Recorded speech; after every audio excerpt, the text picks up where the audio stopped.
డబ్బు కోసం సరికొత్త మోసాలు ఇప్పుడు పడగ విప్పాయి. ఏమాత్రం ఆశపడినా కొంప ముంచేసే హైటెక్ మోసగాళ్లు ఇప్పుడు పెరిగిపోయారు. కాస్త నిర్లక్ష్యంగా ఉన్నా చాలు మీ ఖాతా అద్దెకు తీసుకుని ముంచేయవచ్చు. ఇప్పుడు చూసే ఘటన అలాంటిదే.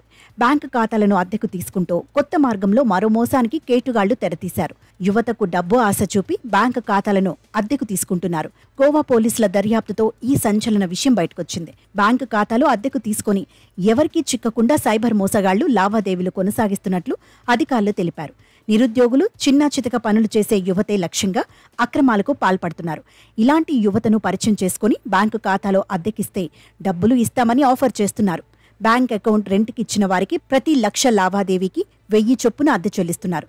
ఆ ఖాతాకు సంబంధించిన అన్ని ధృవీకరణ పత్రాలు మోసగాళ్ల దగ్గరే ఉంటాయి. కొన్నిసార్లు అసలు వ్యక్తులతోనే డబ్బు డ్రా చేయిస్తున్నారు అని గోవా పోలీసులు తెలిపారు. 20 నుంచి 25 మధ్య వయసు గల యువత ఎక్కువగా తమ అకౌంట్లను నేరగాళ్లకు అద్దెకు ఇస్తున్నట్లు పోలీసులు తెలిపారు. బ్యాంకు ఖాతాలో జమ అయ్యే డబ్బు ఎక్కడి నుంచి వస్తుందో, ఎవరు పంపుతున్నారన్న విషయాలేవి వారికి తెలియదని చెప్పారు. కేవలం డబ్బు కోసమే వారు ఈ పనికి అంగీకరించినట్లు దర్యాప్తులో తేలిందన్నారు.